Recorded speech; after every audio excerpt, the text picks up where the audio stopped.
Hey, welcome to Graphic Policy Television GPTV. I'm Brett. It's a new week. That means we've got new comics for you. Just because there's not weekly comics doesn't mean there's things you haven't read before. So there's new comics to you, and in our hands is probably one of those. It's Dark Red, Volume 1, The Forgotten Man. Really interesting series. Before I kind of get into why, let me go through the creators. So Tim Seeley is the co-creator and writer. Corin Howell is also co-creator, and the artist, Mark Englert, is the colorist. Marshall Dillon is the letterer. Okay, so I read the first issue, and this was kind of described as a vampire series in MAGA country. I read the first issue and honestly didn't think it lived up to that pitch line. I was a little disappointed, to be completely honest. Then I picked up on it once AfterShock really started hooking us up with some review copies of the physical stuff. I started reading the second arc, and it kind of, I wouldn't say abandoned the MAGA story, but moved on to Chicago, bigger location. At that point, I enjoyed it. There was something, it was enjoyable. Me being a fan of like Vampire the Masquerade, True Blood, some other vampire stories, I was really kind of enjoying where that storyline was going. So now we've got this trade that collects those first 5 issues. Having read it, I made a massive mistake from not reading issues 2 through 5. And that's completely on me. The setup, the pitch line that this was vampire story in MAGA country is completely accurate. It is a really fascinating read and does what storytelling and especially sci-fi and horror does really, really well, in that it is a reflection of our times. It is commentary on the world that we live in, and you can just enjoy the story as is, or you can go and read it as a more deeply layered story. In this case, there is commentary. For me, the way my interpretation is, I took it one of two ways. It is either interpretation of the corruption of middle America by nefarious forces who want to suck them dry and basically like put them in a haze.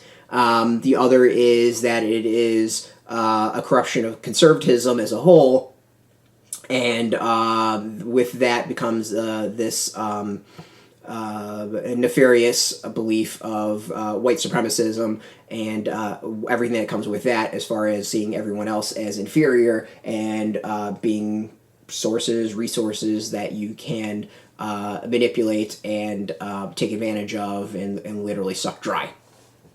That's my interpretation. Yours could be totally different.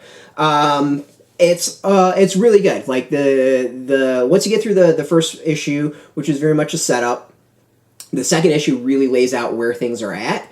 Third goes into a little bit more of the history of characters, and then the fourth and fifth really get into that action. I liked it. I really, really enjoyed this series. I think it works on so many different layers, exactly what the type of storytelling that I enjoy.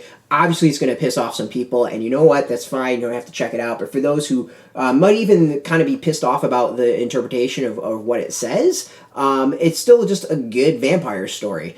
You can just take it up as good vampire, or not even good vampire, but vampire taking on Nazi vampires. That is enjoyable just by itself, even if you don't want to read into some of the commentary there, which is my interpretation. It might not be yours, and that's totally fine.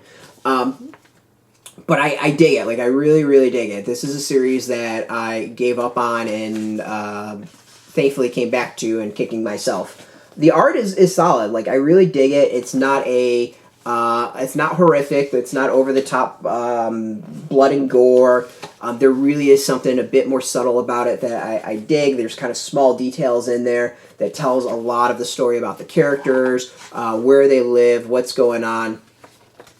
That's enjoyable and it's good. Like, I think it does a really great job in setting everything up. As far as extras, let's show some of the variants. There are variants in here. They all are very interesting. Let's go with that. In the back, we got variant covers as the extras, and a little bit of some sketchbook is in there as well. So as I said, this collects the first 5 issues, $14.99. I think well worth checking out. If you enjoy vampire stories, go with this. If you enjoy storytelling that has a little bit of layered social commentary to it, really check this out. This is one you could probably debate as to what the meaning is and what the commentary is as well. So for me, as a fan of that, I really enjoy this, and has made me enjoy the series even more so. Like, now I want to go back and read the second volume to see what I might have missed of that. So this is out. You can go get it from your local comic shop. You can definitely go support them. We got tons of links beneath this video where you can go purchase it, go support comic book shops. Some of these are affiliate links. Those affiliate links we do get a small percentage of, but go support your comic shops as well. We got links that will get you to your local comic shop. You can see if they're open as well, and hopefully support them. Speaking of support, I want to thank AfterShock for hooking us up with this review copy. We appreciate it, and thank you for watching. Now, if you're into comics, if you're into AfterShocks, if you're into vampires, check us out every single day at graphicpolicy.com. We're on Twitter, Facebook, YouTube, Tumblr, all at Graphic Policy, keeping it nice and consistent. So until next time, keep reading those comics, support the comic industry, and keep it geeky.